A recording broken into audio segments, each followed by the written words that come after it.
I should have known something was wrong the moment I saw the sailboat. It was one of those sleek, expensive vessels that wealthy tourists rent to impress their mistresses or business partners, all gleaming white fiberglass and polished chrome catching the afternoon sun. But this one sat at an unnatural angle against the rocks near Capo Zafferano, its hull torn open like paper, waves pushing it rhythmically against the cliff face with a sound that made me wince. My dive group had just finished exploring the underwater caves that made this stretch of Sicilian coastline famous. 8 tourists from Germany and the Netherlands floated on the surface, checking their waterproof cameras and chattering about the schools of damselfish they'd photographed. I was counting heads, making sure everyone had surfaced safely, when Paolo, my boat captain, grabbed my shoulder and pointed. "Sarah, there's someone in the water." At first, I thought it was a piece of debris from the wrecked sailboat. Then I saw the dark fabric moving differently than the waves would carry it, and my training kicked in before my brain fully processed what I was seeing. I kicked hard toward the floating figure, my heart hammering against my ribs. He was face down, arms spread wide, drifting with the current that would carry him past the rocks and out toward open water. I reached him in 30 seconds that felt like 30 minutes, flipping him over with practiced efficiency. His face was pale beneath a tan that spoke of Mediterranean heritage, lips slightly blue, seawater running from his nose and mouth. Mid to late 30s, I guessed, with the kind of bone structure that fashion photographers probably loved, and the beginnings of gray at his temples. I checked for breathing. Nothing. Checked for a pulse at his neck. There, faint, irregular, but present. "Paolo, get the boat here now," I screamed, already positioning myself to tow him back. The man was solid muscle beneath his soaked linen shirt, making it harder than usual to keep his head above water as I side-stroked toward my dive boat. The tourists had gone silent, their vacation excitement replaced by the universal discomfort of watching someone else's emergency. Paolo brought the boat alongside us within minutes. Together, we hauled the unconscious man aboard, laying him on the deck. Water poured from his mouth as we turned him on his side. Then he coughed, a violent, retching sound that sent more seawater across the deck, and his eyes flew open. They were remarkable eyes, even in distress.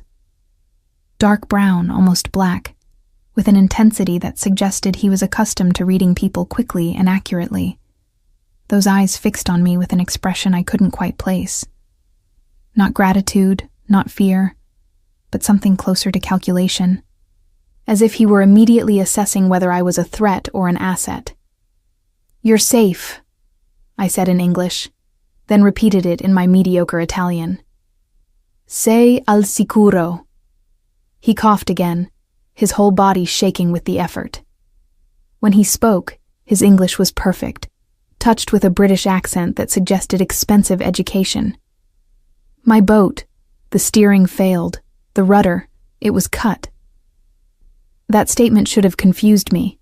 Instead, it sent ice down my spine. Not broke or malfunctioned, but cut. That was a specific word choice, implying deliberate action rather than mechanical failure. "Let's get you to shore first," I said, wrapping a towel around his shoulders. "Then we can worry about what happened to your boat." But he grabbed my wrist with surprising strength for someone who'd just nearly drowned. His grip wasn't painful, but it was insistent. "You don't understand. Someone did this deliberately. Someone wanted me to." He trailed off, seeming to realize how paranoid he sounded to a stranger who'd just saved his life. I glanced at Paolo, who was already radiating the particular discomfort Sicilians feel when conversations venture too close to certain topics. In my 3 months teaching diving in Sicily, I'd learned that locals had finely tuned instincts about when to ask questions and when to suddenly develop selective hearing. "What's your name?" I asked the man, gently removing his hand from my wrist. "Marcus," he said after a brief hesitation. "Marcus Santoro." The name meant nothing to me, but I saw Paolo's expression change. a subtle tightening around his eyes that confirmed my growing suspicion that I'd just pulled someone important out of the water. Not celebrity important, something else. I'm Sarah Mitchell. I run these dive tours. Let's get you back to Cefalù. Get you checked out by a doctor. No doctors. His voice was firm despite his waterlogged state. No police, please. Now I really should have asked more questions, should have insisted on proper medical care and official reports, but something about the desperate sincerity in his eyes, and the way Paolo was studiously avoiding my gaze, made me nod instead. The ride back to harbor was tense. My tourists clustered at the far end of the boat, whispering in German and Dutch. Marcus sat wrapped in towels, watching the shoreline approach with an expression that cycled between relief and what I could only describe as cold fury. I found myself studying him when he wasn't looking. The way his jaw clenched and released, the controlled breathing he used to calm himself, the expensive watch still on his wrist that probably cost more than I made in 6 months. When we reached the marina, he stood with only a slight wobble. I need to make some calls. Where can I reach you if I need to thank you properly? I pulled out one of my waterproof business cards, something I'd had made when I started freelancing as a dive instructor. I'm here through the end of the season, another 3 weeks. He studied the card like it contained encrypted messages. Sarah Mitchell, Portland, Oregon. You're a long way from home. So are you, I'm guessing, I said. That accent didn't come from Sicily. A ghost of a smile crossed his face. My father sent me to school in England. He thought it would give me polish. It mostly gave me a preference for tea over espresso, which disappointed him greatly. It was such a normal thing to say, so unexpectedly human after the tension of the rescue, that I laughed. The sound seemed to surprise both of us. Marcus pocketed my card. Thank you, Sarah Mitchell from Portland. You saved my life today. That creates a debt I take very seriously. There was something formal, almost ritualistic, about the way he said it. Like he was making a vow rather than expressing gratitude. Before I could respond, a taxi pulled up at the marina entrance. Coincidentally, perfect timing. Or maybe not coincidental at all. Will you be all right? I asked. I will be now, he said. Then, almost as an afterthought, do me a favor. Don't mention this to anyone. Not the details. Just say you pulled a tourist from the water. Nothing more. Why? He met my eyes directly. Because if the people who sabotaged my boat learn that I survived, and that someone witnessed the aftermath, they might come looking for that witness. And I would prefer not to have your life endangered because you did the decent thing and saved mine. My mouth went dry. Marcus, what exactly did I just get involved in? Nothing, if we're both lucky and discreet. He climbed into the taxi, then leaned back toward the window. Go about your normal life, Sarah. Teach your tourists to dive, eat good food, enjoy Sicily. And please, forget you ever met me. The taxi pulled away, leaving me standing on the dock with salt drying on my skin and a growing sense that forgetting Marcus Santoro was going to be significantly harder than he suggested. Paolo appeared at my elbow. Sarah, that man... Don't, I interrupted. I don't want to know. Whatever you're about to tell me, I'm happier not knowing. But Paolo shook his head. You should know. That way you can be careful. Marcus Santoro is not a man who has accidents. If someone cut his rudder, it was an assassination attempt. And if they find out you pulled him from the water, they might wonder what he told you while he was vulnerable.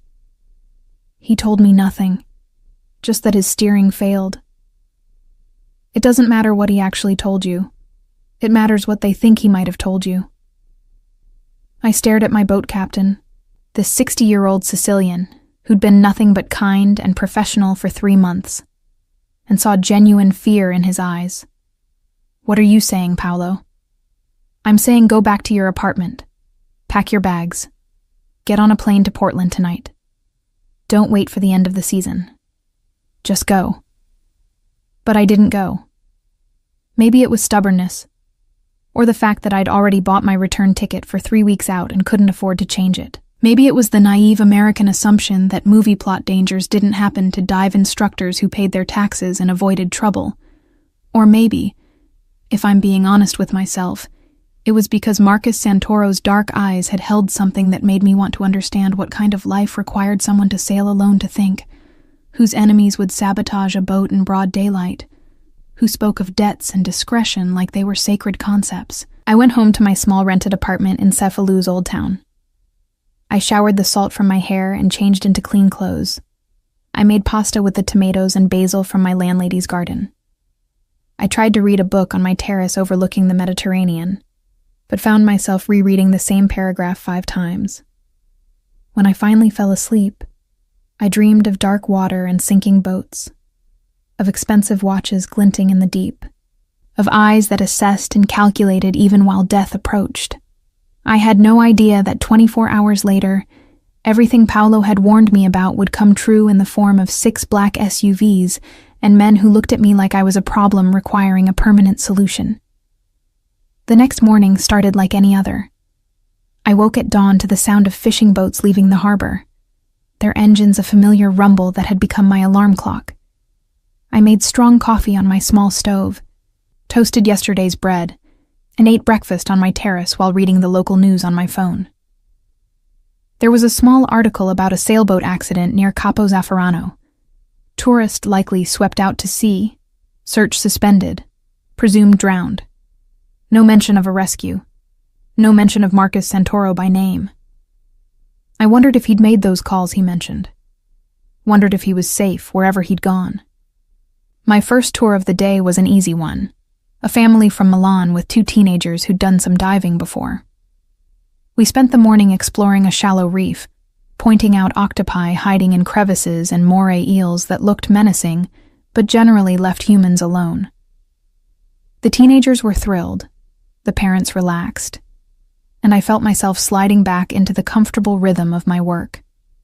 It was easy to convince myself that yesterday had been an aberration, a strange moment that would fade into an anecdote I'd tell at dinner parties years from now. One time in Sicily, I pulled this intense guy out of the water, and he acted like he was in a mob movie. People would laugh, pour more wine, and the conversation would move on. I had no idea I was being watched. The second tour was canceled. The clients had food poisoning from bad shellfish, according to Paolo, which was unfortunately common enough that I didn't think much about it. I spent the afternoon doing equipment maintenance, checking regulators and testing tank pressures. Boring but necessary work that let my mind wander. I kept thinking about what Marcus had said. That creates a debt I take very seriously. There had been weight to those words, a formality that felt imported from another era. Like he was operating under rules I didn't understand, playing a game where honor and obligation carried actual consequences. Around 4 in the afternoon, I decided to walk to the grocery store. My refrigerator was depressingly empty, and I wanted to make a proper dinner. Cefalu's narrow streets were crowded with tourists, everyone moving slowly in the heat, ducking into shops for gelato or limoncello. I loved this time of day. The golden light painting the medieval buildings, the smell of baking bread from corner bakeries, the old men playing cards in the shade. I didn't notice the black SUV parked across from my building. I bought tomatoes, fresh mozzarella, basil, a bottle of wine. The woman at the market knew me by now, always trying to practice her English while I mangled Italian in return. We laughed about my pronunciation, and she threw in some extra peaches because I was too skinny, troppo magra. When I walked back to my apartment building, arms full of groceries, I still didn't see them. Not until I reached my door and heard the engines. 6 black SUVs, appearing from different directions like they'd been coordinated, pulling up in front of my building simultaneously. The narrow street suddenly felt impossibly small. Tourists scattered, sensing trouble with that animal instinct humans have for danger. My landlady's curtains twitched on the first floor, then quickly closed. Men in dark suits emerged from the vehicles. Not running, but moving with purpose. I counted at least 12, maybe more. And then, from the lead SUV, Marcus Santoro stepped out. He looked nothing like the waterlogged, desperate man I'd pulled from the Mediterranean 24 hours earlier. His shirt was crisp and expensive, his hair perfectly styled, his bearing radiating controlled authority.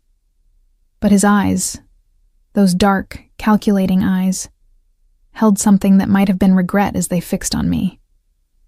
"Sarah," he said, his voice carrying clearly despite the distance between us. "I need you to remain very calm and come with me. You're not in trouble, but you are in danger, and I can explain everything once you're somewhere safe." The groceries slipped from my arms. Tomatoes rolled across the cobblestones.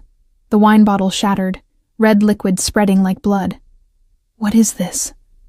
My voice came out steadier than I felt. "What's happening?" One of the suited men, older, with silver hair and an expression that suggested he'd seen and done terrible things, moved toward me. Marcus held up a hand, stopping him. "I told you to be discreet," Marcus said to the man, though his eyes never left me. "This looks like a kidnapping, Domenico." "It is a kidnapping," I said. "That's exactly what this looks like." "It's protective custody," Marcus replied. "There's a difference, though I understand it's difficult to appreciate that distinction from your current perspective." A window opened above us. Someone shouted in Italian, something about calling the police. One of the suited men looked up and said something back, quietly, calmly, and the window slammed shut immediately. "Sarah." Marcus took a step closer. "Yesterday when I told you to forget we met, I meant it. But someone took your photograph during the rescue. My people discovered it this morning. It's already circulating among certain interested parties, and they're trying to identify you." "Parties." I repeated the word like it might make more sense that way.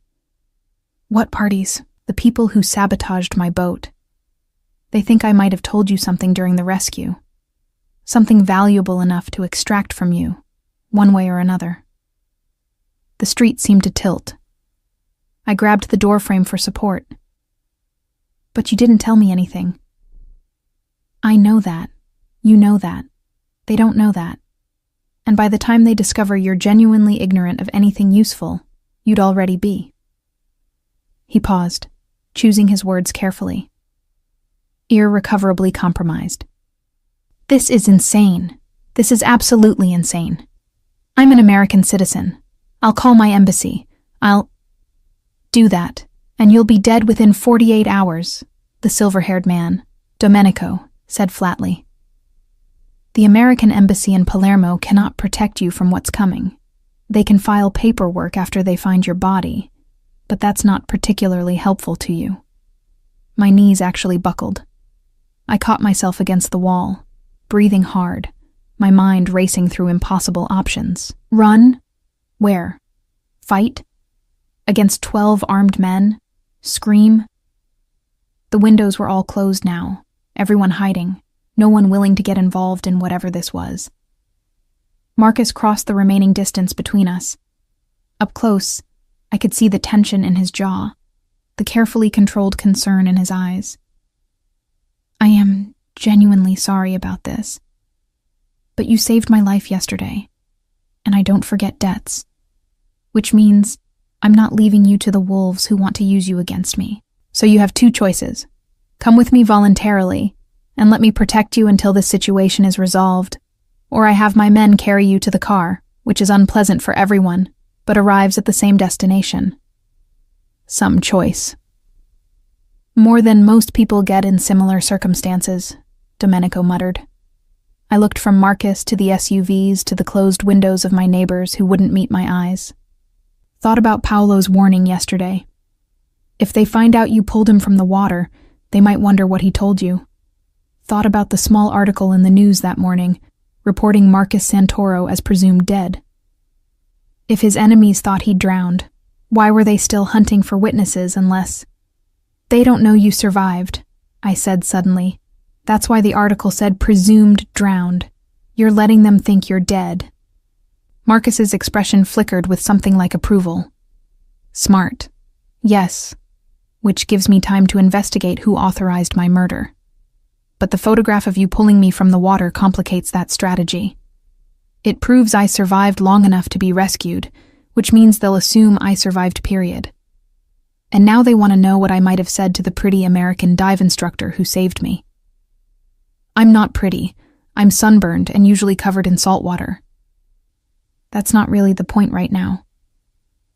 He was right, but focusing on irrelevant details was the only way my brain could process what was happening. Some part of me was still convinced this was an elaborate prank, that someone would yell surprise and we'd all laugh about the misunderstanding. But the weight of the pistol I could now see under Domenico's jacket suggested this was terribly, dangerously real. If I go with you, I said slowly, what happens? Where are we going? For how long? My family's estate outside Taormina. It's secure, defensible, and far enough from Cefalù that your sudden disappearance won't immediately connect to me. How long depends on how quickly I can identify and deal with the people who tried to kill me. Days, possibly weeks. And then? Then you go back to Portland, or wherever you want to go, with enough money to make up for the disruption to your life and a guarantee that no one will ever bother you about this again. It was surreal, negotiating the terms of my own kidnapping, protective custody, whatever, like it was a business arrangement. But something in Marcus's demeanor suggested he meant what he said, that his sense of obligation was genuine, even if his methods were terrifying. Your apartment will be secured, he continued. Your landlady will be compensated for any concerns. Paolo will be told you had a family emergency and returned to America. Your dive equipment will be packed and stored. From the outside world's perspective, you simply left early. No mysteries, no investigations. Except the mystery of what happened to me. You'll be alive to be mysterious. That's better than the alternative. I closed my eyes, trying to think through the panic. Every instinct screamed not to get in a car with strange men, no matter how expensive their suits or sincere their promises. But every practical bone in my body recognized that Marcus was right. I was trapped by something I didn't fully understand, and my options had narrowed to accepting his protection, or hoping that whoever wanted to hurt me would somehow miss their target.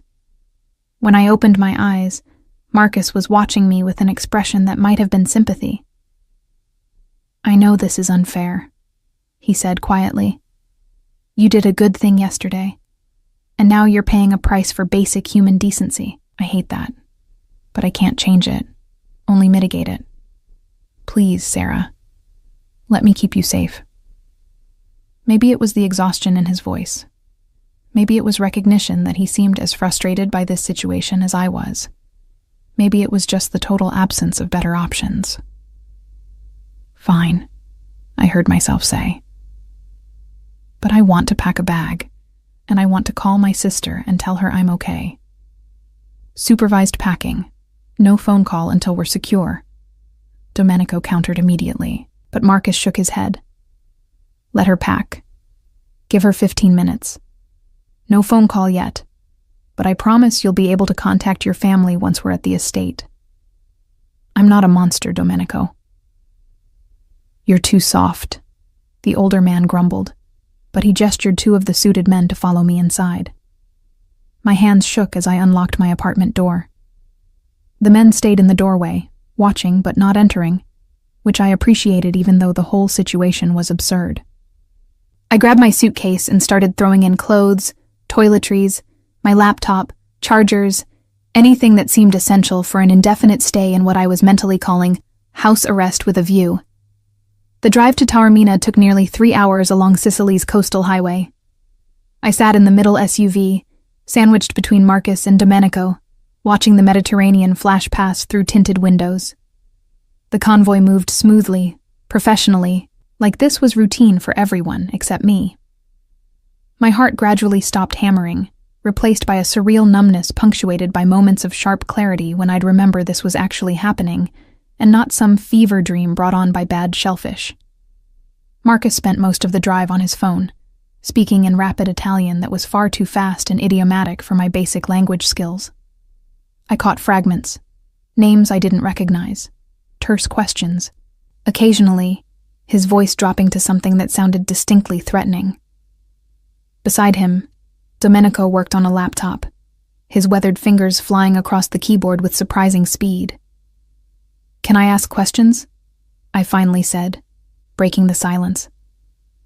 Marcus lowered his phone. "Of course." "Who are you? Really?" He considered his response carefully. "My family has business interests in Sicily and throughout southern Italy. Some legitimate, some operating in gray areas. We provide services, maintain order in certain communities, and yes, occasionally enforce our own justice system when the legal one proves inadequate."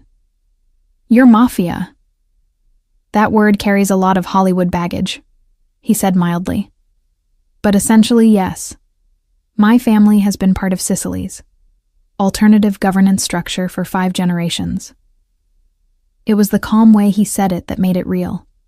No dramatics, no glorification, just matter-of-fact explanation like he was describing the family accounting business.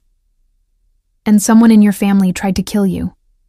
Someone close enough to sabotage my boat and know I'd be sailing alone yesterday afternoon. Which narrows the possibilities considerably, but still leaves multiple suspects. Family business can be complicated when succession and territory are involved." I stared at him. "You sound very calm about someone trying to murder you." A dark smile crossed his face. "I've had 24 hours to move past shock into the much more productive emotion of controlled fury. Right now, I'm gathering information, shoring up my resources, and determining exactly who betrayed me before I respond. Patience is essential in these situations." "Has this happened before?" "Attempts on my life, 3 times, though never this close to succeeding. The sea was actually clever. Harder to prove it wasn't an accident. And if you hadn't been there, I would have drowned or been swept out far enough that recovery would be unlikely. Whoever planned it understood that bodies raise questions while disappearances at sea can be written off as tragic accidents." The casual way he discussed his own murder attempts made my stomach turn. "This is insane. Normal people don't live like this." "Normal is a relative concept," Domenico interjected. "What's normal for a dive instructor in Oregon looks insane to a shepherd in Mongolia. What's normal for us looks insane to you. Doesn't make either perspective more valid." Marcus shot his companion a look that might have been amused. Domenico fancies himself a philosopher. Domenico has survived 40 years in this life by understanding that perspective is everything, the older man countered. The girl's not wrong to be frightened, but fear without understanding is just panic. Better she knows what she's dealing with. We fell silent again. I watched the landscape change as we climbed into the hills. Olive groves giving way to vineyards, small villages perched on ridges like they'd grown from the stone itself. The late afternoon sun painted everything gold and amber, beautiful enough that I almost forgot I was being kidnapped by criminals who discussed murder attempts like business setbacks. The Santoro estate appeared suddenly as we rounded a curve, a sprawling villa complex surrounded by high walls, cypress trees standing like sentries along the perimeter. The architecture was classic Sicilian, honey-colored stone, terracotta roof tiles, arched windows that probably dated back centuries. Beautiful and fortress-like simultaneously. The gates opened smoothly as our convoy approached. We drove through manicured gardens toward the main house, passing fountains and statuary that suggested generations of wealth. Staff members appeared on the front steps, an older woman in an apron, several younger men in casual but clearly expensive clothes, a thin man in glasses carrying a tablet like it was a sacred text. Marcus helped me out of the SUV with surprising courtesy. "Welcome to Villa Santoro. This has been my family's seat for over 200 years. You'll be safe here while we sort out this mess." The older woman, his housekeeper, I guessed, descended the steps and immediately launched into a stream of Italian while examining Marcus from head to toe. Checking for injuries, from her gestures. He submitted to her inspection with the patience of someone who'd been through this routine many times, responding to her questions while she alternately scolded and fussed over him. "Maria essentially raised me after my mother died," Marcus explained when the woman paused for breath. "She's convinced I'm still 12 and incapable of taking care of myself." Maria turned her attention to me, her sharp eyes assessing. She said something in Italian that made Marcus laugh. "She wants to know if you're my girlfriend or another one of my complications." I told her you're the woman who saved my life and is now under my protection. She says that makes you family by the old rules, which means you're her responsibility too now.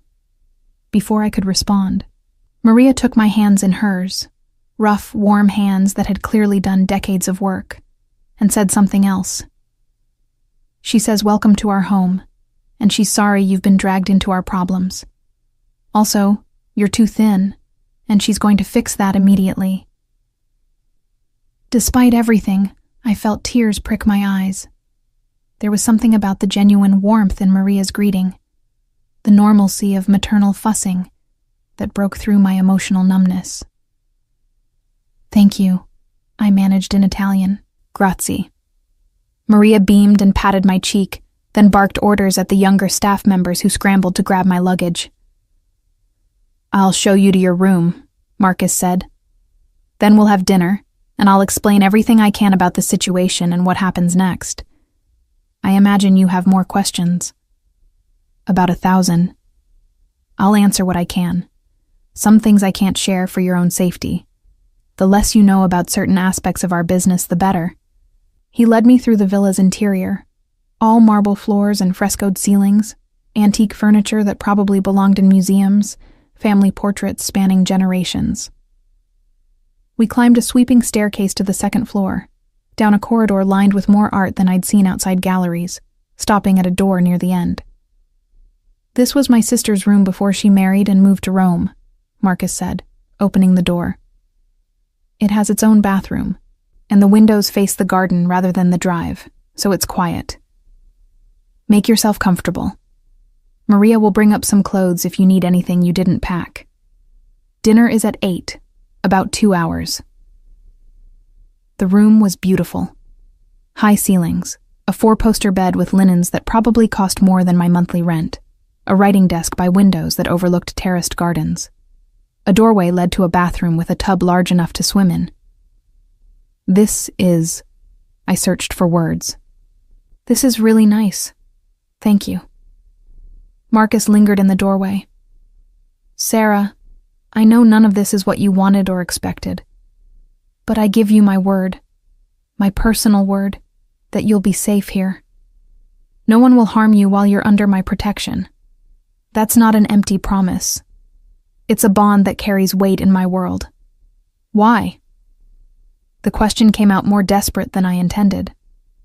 "Why do you care so much? You don't know me. You don't owe me anything beyond maybe a thank you card for the rescue." He was quiet for a moment, his dark eyes distant. 3 years ago, my younger brother was in a car accident in Palermo. A student, just a girl, 19 years old, stopped and pulled him from the wreckage before it caught fire. Saved his life, stayed with him until the ambulance came, never asked for anything in return. 6 months later, she was killed in crossfire during a territorial dispute that had nothing to do with her. Wrong place, wrong time. She died because our world spills over onto innocent people, and we don't always contain the damage. He met my eyes directly. "I think about her sometimes, about how we couldn't protect her, even though she'd saved my brother. About how that debt went unpaid because we didn't know she needed protection until it was too late. I won't make that mistake twice. You saved my life yesterday, Sarah. That creates an obligation I take very seriously, and this time, I have the chance to fulfill it properly." The raw honesty in his voice made it impossible to doubt his sincerity. Whatever else Marcus Santoro might be, criminal, mafia boss, dangerous man, he meant what he said about protection and obligation. "Okay," I said quietly. I don't understand your world, and honestly, it terrifies me. But I believe you mean to keep me safe. So thank you for that. You're welcome. Now rest, clean up, and I'll see you at dinner. We'll talk more then. After he left, I stood in the center of the beautiful room and tried to process everything. 48 hours ago, I'd been a dive instructor on an extended working vacation, my biggest concerns involving tank pressure and tourist sunburns. Now I was in a mafia boss's ancestral villa, under protective custody, because I'd done the decent thing and pulled a drowning man from the sea. I sat on the edge of the enormous bed and finally let myself cry. Not dramatic sobbing, just quiet tears of stress and fear and overwhelming strangeness. Everything felt unreal, like I'd slipped through a crack between normal life and some movie plot that followed different rules. Eventually, I pulled myself together and took a shower that lasted 30 minutes, standing under water hot enough to turn my skin pink, washing away the stress and salt and confusion.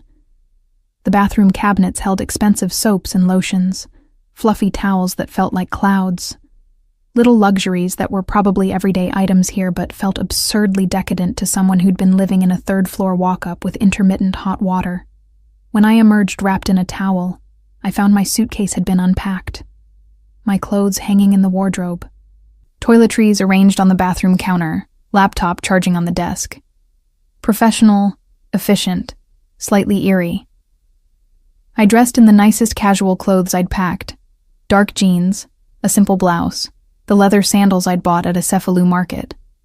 A knock on the door made me jump. Yes? Maria entered carrying a tray, bread, cheese, olives, sliced fruit, a glass of white wine. She set it on the desk and gestured for me to eat, then mimed that dinner would be later. Her kindness made my throat tight again. Grazie, I managed. Molto gentile.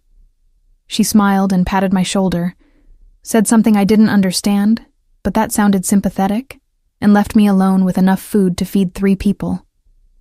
I nibbled at the bread and cheese, not really hungry but knowing I should eat. The wine helped, crisp and cold, probably from the estate's own vineyards. I thought about my sister in Seattle, wondered what she was doing right now, whether she'd tried to call my Sicilian number and gotten concerned when I didn't answer. I needed to contact her soon, before she started worrying and calling embassies. The windows showed the garden in evening light, shadows lengthening across manicured paths. Beautiful and peaceful, like a postcard. Only the guards I could now see patrolling the perimeter betrayed that this was anything other than a luxurious vacation rental. At 7:30, another knock. A young woman in staff uniform smiled shyly and gestured that she'd been sent to show me to dinner. I followed her back through the villa's corridors, this time noticing more details. Security cameras discreetly mounted in corners, heavy doors that probably reinforced with steel, the way certain rooms had better sight lines than others. The villa was beautiful, but it was also defensible, architecture that served double duty. We arrived at a dining room that looked like something from a Renaissance painting. Long tables set with crystal and silver, candles flickering in wall sconces, more family portraits watching from gilded frames. Marcus stood when I entered, joined by Domenico and 2 other men I hadn't met yet, both younger, both with the careful posture of people trained to violence. Sarah, please sit. Marcus gestured to a chair near his at the head of the table. Let me introduce you. You know Domenico, my second and oldest friend. This is Luca, who handles our security. The first young man nodded. And this is Antonio, my cousin and advisor. The second offered a warmer smile. Nice to meet you all, I said awkwardly. Sorry about the circumstances. The circumstances aren't your fault, Antonio said. His English was good, his accent less pronounced than Marcus's. You did a brave thing, saving Marcus. We're grateful, even if the aftermath has been complicated. Dinner was served by Maria and another woman, course after course of incredible food. Fresh seafood, homemade pasta, roasted vegetables from the estate's gardens. Wine that made the store-bought bottle I'd shattered yesterday taste like cleaning fluid. The men talked business in low voices, occasionally translating for my benefit when the conversation touched on topics I should know about. Gradually, I pieced together the situation. Marcus had been investigating irregularities in the family's shipping business, legitimate cargo ships that his family actually owned and operated. Someone had been skimming profits, cooking books, possibly using the ships to transport contraband without authorization. His investigation had gotten close to identifying the culprit when the sailing accident occurred. 3 people had access to my boat and knew I'd be sailing alone that afternoon. Marcus explained over dessert. My cousin Roberto, who manages our marina properties. My uncle Vittorio, who technically owns the sailboat through a shell company. And my father's former partner, Franco, who still has keys to family properties despite his semi-retirement. You suspect one of them? I suspect someone working with or for one of them. The actual sabotage, cutting the rudder cable, would have required technical knowledge and access. But the order to do it came from someone with enough authority to organize an assassination without immediate blowback. What happens when you find out who it was? The table went quiet. Finally, Domenico spoke. Justice by our standards, which is harsher than what the legal system would provide, but also more certain. I didn't ask for clarification. Didn't want to know the specifics of mafia justice. How long do you think this will take? I asked instead. Marcus considered. A week, possibly 2. We're gathering evidence, watching our suspects, waiting for them to make a mistake. The fact that they think I'm dead actually helps. They'll be less careful, more likely to reveal themselves as they try to consolidate power in my absence. And then I resurface, deal with the problem, and you go home. Simple, in theory. Complicated in execution.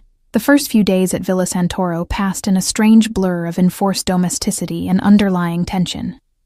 I woke each morning to sunlight streaming through gauze curtains, birdsong from the gardens, and the distant sound of staff beginning their routines. Maria brought breakfast to my room. Fresh pastries, fruit, strong coffee, and hovered until I ate enough to satisfy her maternal concern. The food was incredible. The setting was beautiful. And I was absolutely a prisoner no matter how luxurious the accommodations. Marcus gave me free run of the villa and gardens, though always with at least one security guard shadowing my movements. Not obviously, but I learned to spot them. Luca by the fountain when I walked the garden paths. Antonio reading on the terrace when I explored the library. Unfamiliar faces maintaining a discreet but constant perimeter. Protection or surveillance, depending on perspective. I spent hours in the villa's library, a 2-story room lined with books in Italian, English, French, and languages I didn't recognize. Someone in the Santoro family had been a serious collector, and the eclectic selection ranged from ancient philosophy to modern thrillers. I lost myself in novels, trying to escape into fictional problems that felt blessedly simpler than my current reality. Marcus joined me for dinner each evening, sometimes alone, sometimes with Domenico or Antonio. The conversations were surprisingly normal. We discussed books, argued about American versus Italian approaches to coffee, traded stories about our lives before that day in the Mediterranean. He told me about growing up in this villa, about the pressure of being groomed to lead a criminal organization he'd never quite decided he wanted to run, about his year studying philosophy at Oxford where he'd been Marcus from Sicily, instead of Marcus Santoro, future boss. I told him about growing up in Portland, about dropping out of a PhD program in marine biology to become a dive instructor, about the relief of choosing a life I actually wanted instead of one everyone expected, about my sister who was a corporate lawyer and couldn't understand why I'd thrown away my academic career for a job that barely paid the bills. She thinks I'm wasting my potential, I said over wine one evening. But every time I take someone diving for their first time and watch them discover the underwater world, I feel like I'm doing exactly what I'm meant to do. Is that stupid? It's honest, Marcus replied. Most people never figure out what they're meant to do. The ones who do and actually pursue it despite external pressure. That takes courage. Coming from a man who inherited a criminal empire, that's an interesting perspective. He smiled, something I'd noticed he did more often after several glasses of wine. I never said I was courageous. I inherited an organization, certainly. But I'm still figuring out if this is what I'm meant to do or just what I'm good at. There's a difference. On the fourth night, he invited me to his study after dinner. The room was classic old-world luxury. Leather chairs, a massive desk, shelves of leather-bound books, and crucially, a computer setup that looked like it belonged in a tech company rather than a Renaissance villa. I promised you could contact your family, he said, gesturing to the desk. The internet connection here is secure, routed through several VPNs, and your traffic is encrypted. You can email your sister, video call if you want, whatever makes you comfortable. Just don't mention where you are specifically, and don't tell her about me or the family, for her safety as much as yours. I sat at the desk, hands trembling slightly. What do I tell her? That you had a personal situation come up, that you're staying with friends in Sicily for a few weeks, and you'll explain everything when you get home. Keep it vague but reassuring. Your sister doesn't need details that might put her in danger if someone tracks your communications. I pulled up my email, saw 17 increasingly worried messages from my sister ranging from, "Hope you're having fun," to, "Sarah, I'm about to call the State Department. Please respond." I typed carefully, "Hey, Emma, I'm so sorry for the radio silence. Long story, but I'm safe and staying with some local friends while I figure out some unexpected stuff. Everything is fine, I promise. I'll call you when I'm back in the States in a few weeks. Don't worry about me. Love you. S." Simple, vague, hopefully reassuring enough to prevent embassy involvement.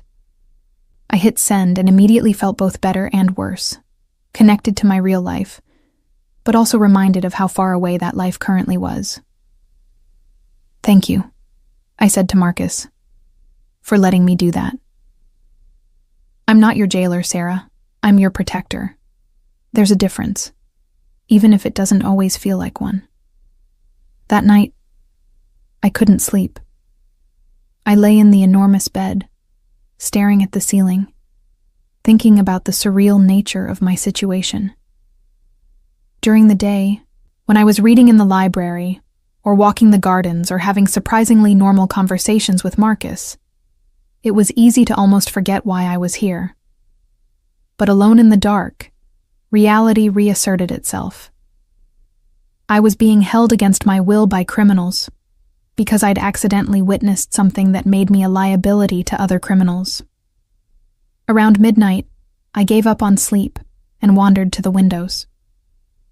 The gardens were beautiful in moonlight, shadows and silver, and the dark shapes of cypress trees. A figure moved along one of the paths. Marcus, I realized, walking alone with his hands in his pockets, looking like a man carrying the weight of several worlds. The next morning, Antonio found me in the library. Marcus asked if you'd join him in the East Garden. He's having coffee there, if you're interested. I found him sitting at a small iron table beneath a pergola heavy with wisteria. 2 cups of coffee waited, steam rising in the morning air. He looked tired. Dark circles under his eyes, his usual careful posture slightly slumped. "Couldn't sleep?" I asked, sitting across from him. "Occupational hazard. When you're trying to identify which family member wants you dead, insomnia comes with the territory." He pushed one of the coffee cups toward me. "We've narrowed the suspects. My cousin Roberto was in Rome the day the boat was sabotaged. Security footage from his hotel, restaurant receipts, very thorough alibi. Franco has early-stage dementia, according to his doctor.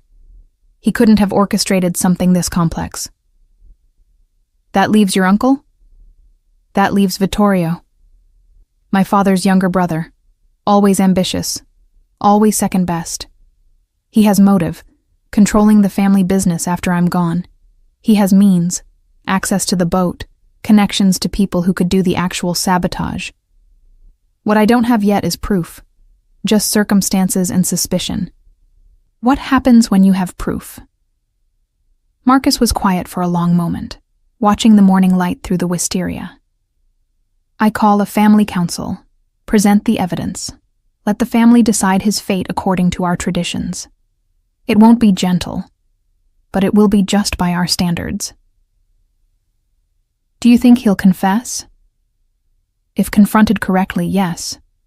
Vittorio has pride. He'll want credit for how close he came to succeeding, even knowing the price of that admission. I sipped my coffee. Perfect, as always, Maria's work. Can I ask you something personal? You've earned some personal questions, I think. Do you want this life? The power, the violence, the constant watching for knives in the dark? Or is it just what you're stuck with? He considered the question seriously. Both? Neither?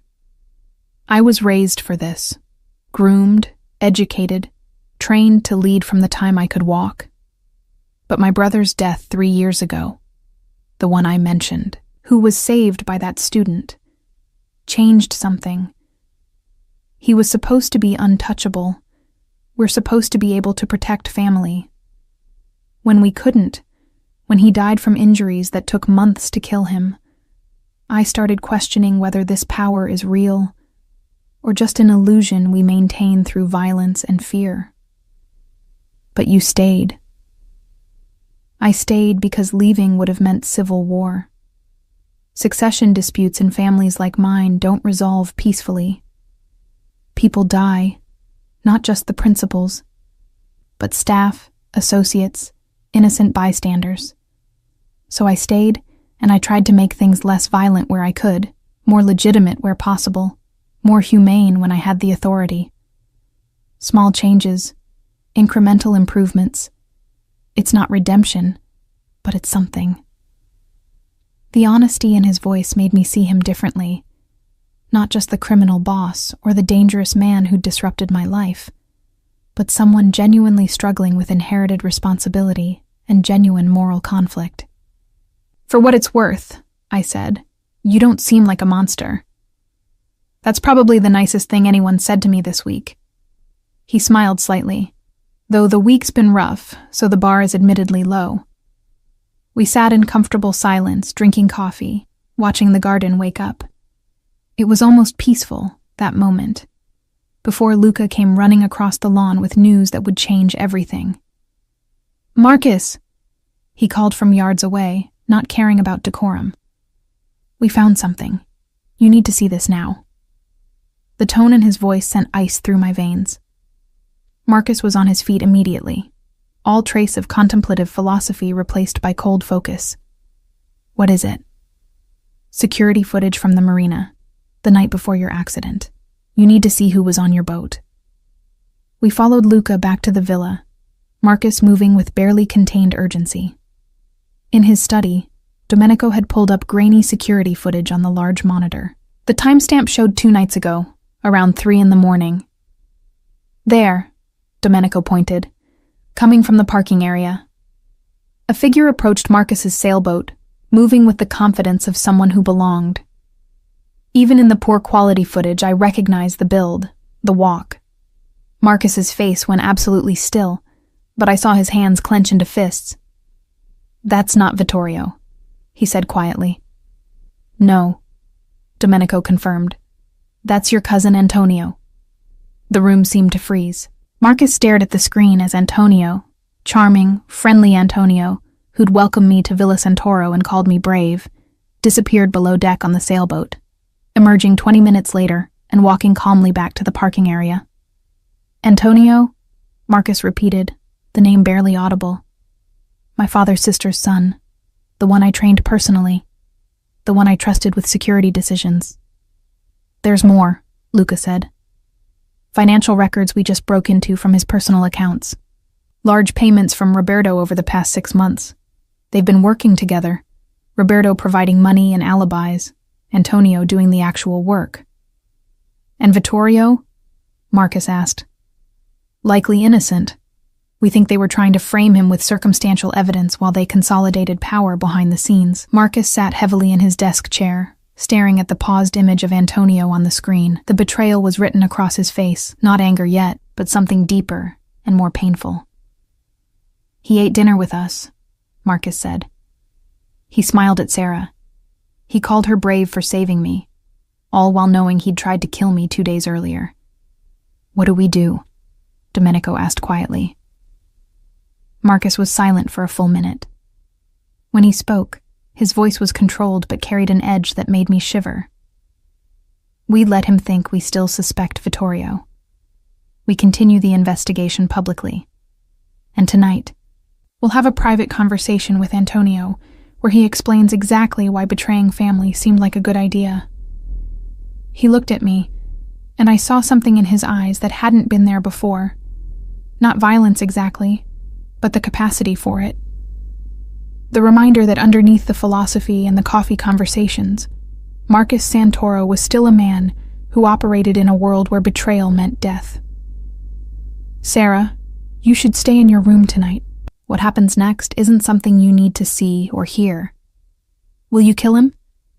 That depends on what he says and how the family council votes. But yes, probably. Family betrayal. Attempted murder of a blood relative. That's not something we forgive. Can't forgive if we want the family to survive. It's not personal. It's structural. The calm way he said it terrified me more than anger would have. This was Marcus as I'd never seen him. Not the thoughtful man who discussed philosophy, but the mafia boss making decisions about life and death with the same consideration I'd give to choosing dinner. I went back to my room and stayed there all day, declining lunch, ignoring Maria's concerned knocking, just sitting by the window and trying not to think about what was happening elsewhere in the villa. The knock on my door came around 9 that evening. I'd been sitting in the dark for hours, watching the gardens fade from twilight to full night. Lights clicking on along the paths in precise intervals. I'd heard raised voices earlier, shouting in Italian, something that might have been pleading, then ominous silence. Now Marcus stood in my doorway, still wearing the clothes from this morning, but looking like he'd aged years in a single day. There was blood on his cuff, just a small spot, barely visible unless you were looking for it. Is he dead?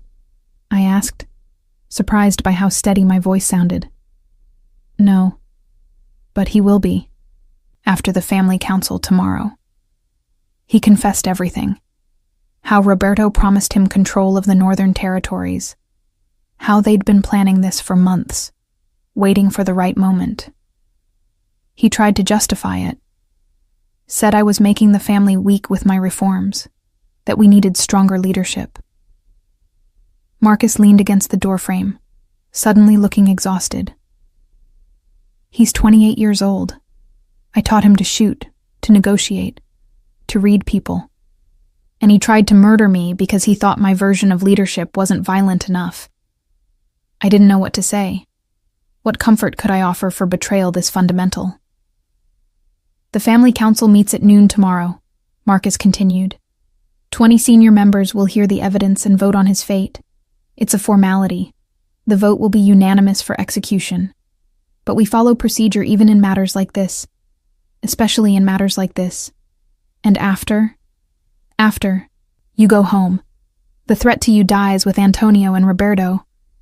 We picked Roberto up 2 hours ago. He'll face the council too. My enemies will be dealt with. You'll be safe, and you can return to your life in Portland or wherever you want to go. He said it like it was simple. Like I could just walk away from this and resume normal existence, teaching tourists to dive and eating bad takeout, and pretending none of this had happened. How am I supposed to just forget this? I asked. How do I go back to my regular life knowing that people were killed because I pulled you out of the water? Marcus crossed the room and sat in the chair near my window, far enough away not to crowd me, but close enough that I could see the genuine regret in his eyes. You don't forget, but you compartmentalize. You accept that the world contains violence and betrayal alongside beauty and kindness, and you choose which parts to let define you. Antonio and Roberto chose violence. They made decisions that led to consequences. You chose kindness. You saved a drowning stranger. Those are different choices with different moral weights. That's convenient philosophy for someone about to order executions. It is, he acknowledged. But it's also true. Sarah, I'm not asking you to condone what I do or how my world operates. I'm asking you to understand that you're not responsible for the consequences of other people's choices. You saved a life. Everything that followed came from decisions other people made, not you. I wanted to believe him, wanted to accept that simple division of responsibility. But sitting in that beautiful room in a villa where tomorrow men would be sentenced to death, the distinctions felt slipperier than he made them sound. What happens to their families? I asked. Roberto has a wife and 2 daughters. They'll be taken care of, provided for financially, protected from retaliation. Antonio was unmarried.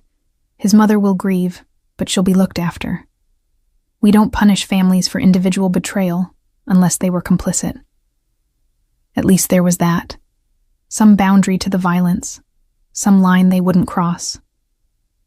I should let you rest, Marcus said, standing. Tomorrow will be a long day. The council meets at noon, but I'd like you to remain in this wing of the villa until it's finished. For your sake more than anything else.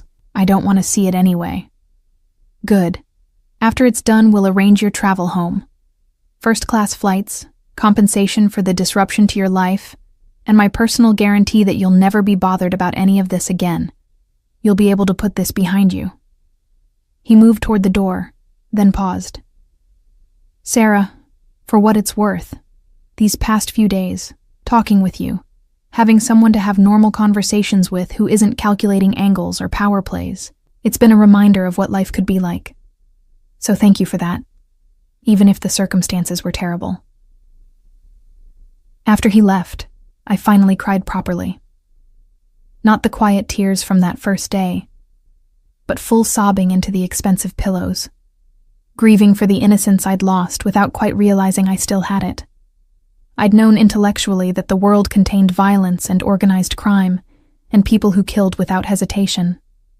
But knowing abstractly and knowing personally, understanding that the kind man who discussed philosophy over coffee would tomorrow pass judgment that meant death, those were entirely different forms of knowledge. I must have fallen asleep eventually because I woke to morning light and Maria's gentle knock. She brought breakfast, but also something else. A simple black dress laid across a chair, with a note in Marcus's handwriting. In case you want to watch from the gallery, your choice. The dress was appropriate for a funeral or an execution. I should have stayed in my room, should have hidden from the reality of what was about to happen, but some morbid part of me needed to understand completely what I'd gotten tangled up in, needed to see the full truth of Marcus Santoro's world, rather than just the curated version he'd shown me over coffee. So I dressed in the black dress that fit perfectly. Maria must have guessed my size. And at 11:30, I slipped out of my room and followed the sound of voices to a part of the villa I hadn't explored before. A gallery overlooked what must have been a formal council chamber. A large room with a long table, portraits of ancestors watching from the walls, 20 chairs occupied by serious-faced men and women ranging from their 30s to their 70s. Antonio and Roberto knelt in the center of the room, hands bound, guarded by Luca and 2 others I didn't recognize. Antonio looked defiant even now, chin raised, refusing to show fear. Roberto wept openly, apparently having less pride about his approaching death. Marcus entered last, dressed in a dark suit, moving with formal dignity to the head of the table. When he spoke, his voice carried clearly to my hidden position in the gallery. This council is called to judge betrayal within our family. The charges are attempted murder of a family head and conspiracy to usurp power through violence. The evidence has been reviewed by each of you. Are there any questions before we hear from the accused? Silence. No questions. The evidence must have been damning. Antonio Santoro, Roberto Santoro, you have the right to speak before judgment is passed. Explain yourselves if you wish." Antonio spoke first, his voice steady. "I don't apologize for recognizing that you're making this family weak. Your reforms, your attempts to go legitimate, your refusal to use the fear that keeps us powerful. It's all making us vulnerable to other families, other organizations. I tried to solve a problem you created through your weakness. By murdering me. By replacing failed leadership. It's what's always been done when a boss can't protect the family's interests." Marcus's expression didn't change, but I saw his hands tighten on the table edge. "Roberto, your defense?" "I was greedy," Roberto said through tears. "Antonio promised me territories, money, power. I didn't think about loyalty or family or anything except what I could gain. I'm sorry, Marcus. I'm so sorry." At least he had the decency to admit his motives.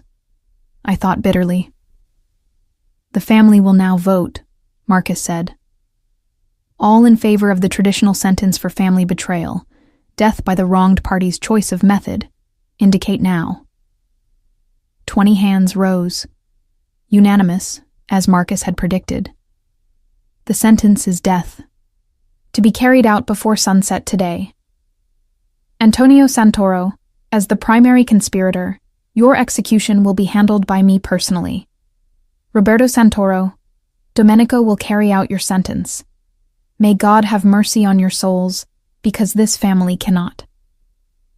It was so formal, so ritual, like they were following a script written centuries ago. Antonio remained defiant even as guards pulled him to his feet. Roberto collapsed entirely, being dragged from the room still sobbing. I left before I could see more, ran back to my room and locked the door, breathing hard, trying not to vomit. I'd wanted to understand Marcus's world, and now I did. Understood that beneath the philosophy and the kindness was a capacity for cold judgment. Understood that his world had rules that included execution for betrayal. Understood that I could never truly reconcile the man who discussed purpose over wine with the man who just sentenced his cousin to death. Hours passed. I heard nothing from my room. No sounds that suggested violence was being carried out somewhere in the villa. Maybe they did it away from the main house. Maybe it was quiet and quick. I didn't want to know the details. Around 5 p.m, a knock. Marcus entered without waiting for my response, still wearing the dark suit, but having changed the shirt. No blood this time, at least not that I could see. "It's done," he said simply. "Both sentences carried out. The family is satisfied that justice was served, and you're free to go whenever you wish. Your flights are booked for tomorrow morning, Palermo to Rome to Portland. First-class open-ended return ticket if you ever want to come back to Sicily for vacation, though I'd understand if you never want to see this island again." I couldn't look at him. "You killed them." "I did," Antonio by my hand, as is traditional for the wronged boss. Quick, professional. He felt minimal pain. I'm not cruel even when carrying out sentences. "You say that like it matters. Like there's a meaningful difference between cruel murder and professional murder. To the person being executed, probably not. To their families, yes, they can take some comfort in knowing their loved ones didn't suffer unnecessarily. It's a small mercy, but in my world, we take those where we can find them." I finally looked at him. His expression was neutral, controlled, but I could see the cost in his eyes. Whatever he wasn't someone who found killing easy or enjoyable. That was something I supposed. "I'll take those flights," I said. "I want to go home." "Of course.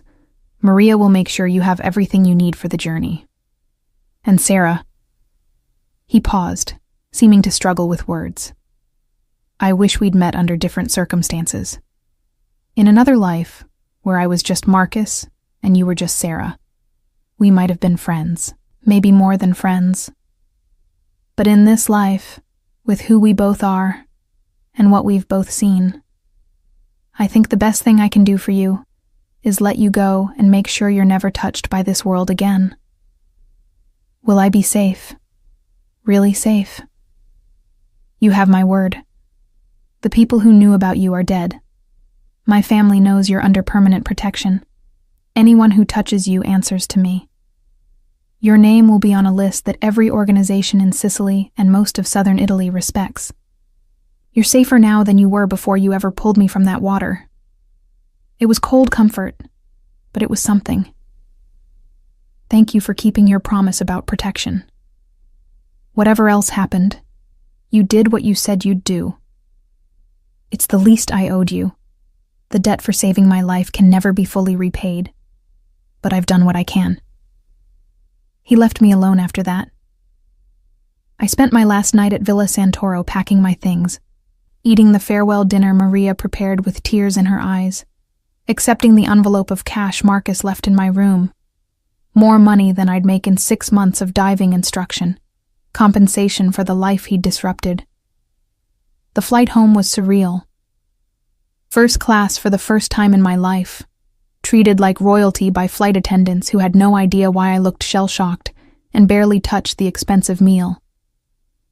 I spent most of the journey staring out the window, watching Europe disappear behind clouds, trying to figure out how to return to normal life after everything I'd seen. My sister met me at PDX, looking simultaneously relieved and furious. 2 weeks of cryptic emails, Sarah. I was about to fly to Sicily myself and start knocking on doors. I'm sorry, I said, and I was. Something complicated happened, but I'm fine. I promise I'm fine. She studied me with lawyer-sharp eyes that missed nothing.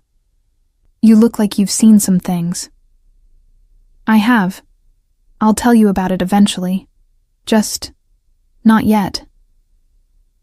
Emma knew better than to push. She drove me home to my tiny Portland apartment, stayed long enough to make sure I was settled, then extracted a promise that I'd call if I needed anything. After she left, I stood in my living room, small, shabby, achingly familiar, and tried to feel like I'd actually come home. The next weeks were strange.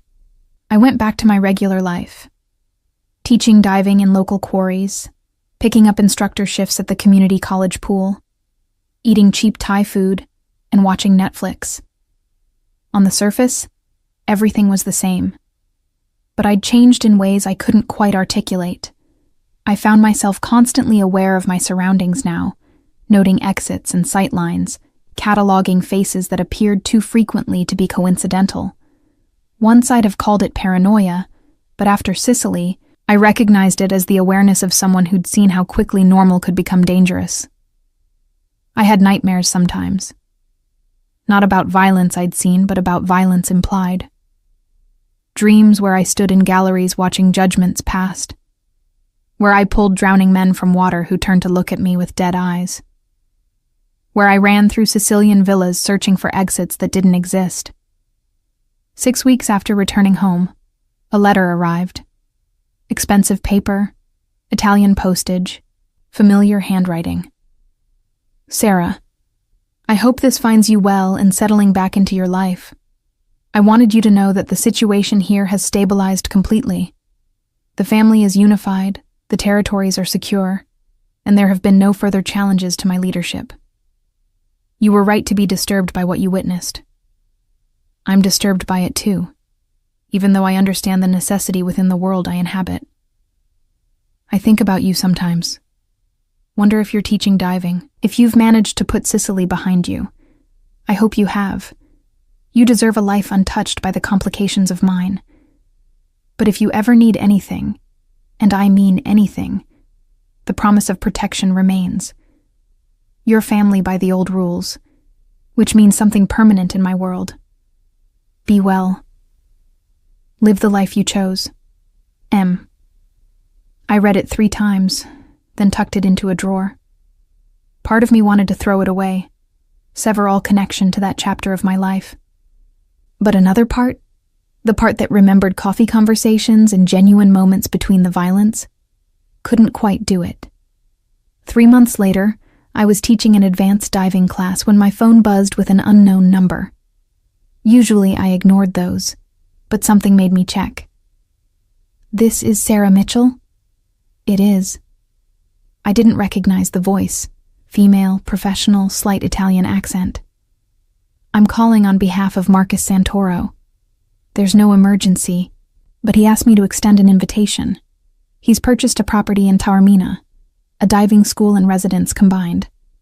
He'd like to offer you a position as head instructor and co-owner. Full autonomy over operations, generous salary, housing included. He wanted me to emphasize that this is a legitimate business opportunity with no connection to family activities, and that there's no pressure to accept. He simply thought you might want the option to return to Sicily under better circumstances." I stood there in my wetsuit, chlorine smell heavy in the air, students waiting in the pool, and tried to process what I was hearing. Why would he do that? He said you'd taught him that choosing the life you actually want takes courage, and he wanted to make it possible for you to keep choosing it in a place that might make you happy. His words, not mine. I should have said no immediately. Should have recognized this as maintaining connection to a world I'd barely escaped. But instead I heard myself say, "Can I think about it?" "Of course. I'll send details to this number. Take whatever time you need." The details arrived an hour later. Photographs of a beautiful property on Taormina's coast, a diving school with modern equipment, a 2-bedroom apartment with a terrace overlooking the sea. Financial projections that showed the business was already profitable. Legal documents proving I'd have actual ownership and control, not just a nominal title. It was everything I'd ever wanted professionally, offered by someone whose world I'd sworn to leave behind. I spent a week agonizing over the decision. Called Emma, who thought I was insane to even consider it.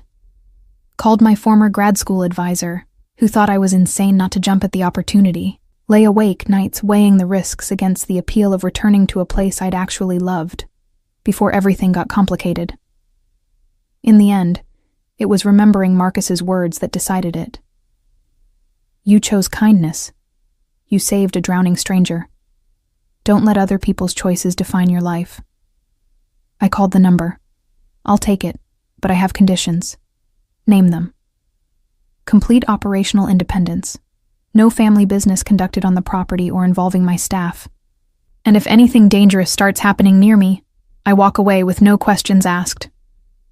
"All acceptable. When can you start?" "Give me a month to wrap things up here." 4 weeks later, I landed in Palermo with 2 suitcases and a mixture of terror and excitement. A driver met me at the airport, professional, courteous, no weapons visible, and drove me along the coast to Taormina. The diving school was even better than the photographs. Modern equipment, comfortable student facilities, a small boat for ocean excursions. The apartment above had been furnished simply but beautifully, the terrace offering views that made my Portland place look like a prison cell. Marcus wasn't there when I arrived. Instead, I found a note on the kitchen counter. "Welcome home. The business is yours to run as you see fit. I've arranged for Maria to check in weekly.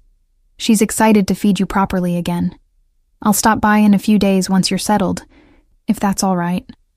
No pressure, no obligations beyond building something good here. M." That first week was a blur of getting oriented, meeting the existing staff, 3 local instructors who seemed professional and had no apparent mafia connections, organizing equipment, planning the schedule for tourist season. It felt real, in a way my Portland work never quite had, like I was building something lasting rather than just paying bills. Marcus showed up on day 8, driving himself in a modest car, dressed casually enough that tourists probably mistook him for a local businessman. We had coffee on my terrace, carefully neutral conversation about the business and the property, and whether I had everything I needed. "Why did you really do this?" I finally asked. "The honest reason." He was quiet for a moment, watching the Mediterranean. "Because you reminded me that there are ways to live that don't involve constant calculation and violence.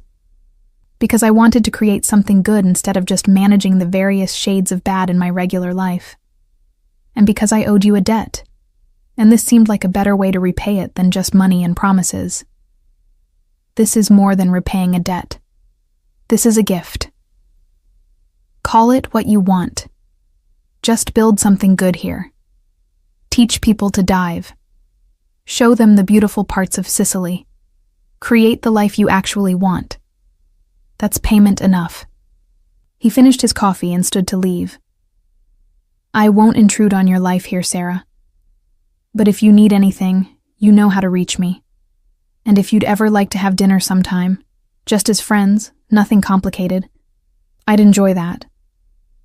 Maybe, I said. Let me settle in first. Figure out how this new life works. Fair enough. He was halfway to his car when I called after him. Marcus? Thank you. Really.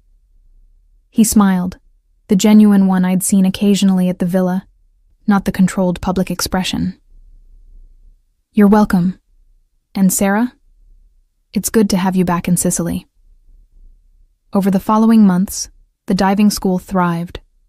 Word spread about the American instructor with the beautiful facility and professional operation. I taught tourists and locals, took groups to explore underwater caves and shipwrecks, fell in love with the work all over again without the pressure of barely scraping by financially.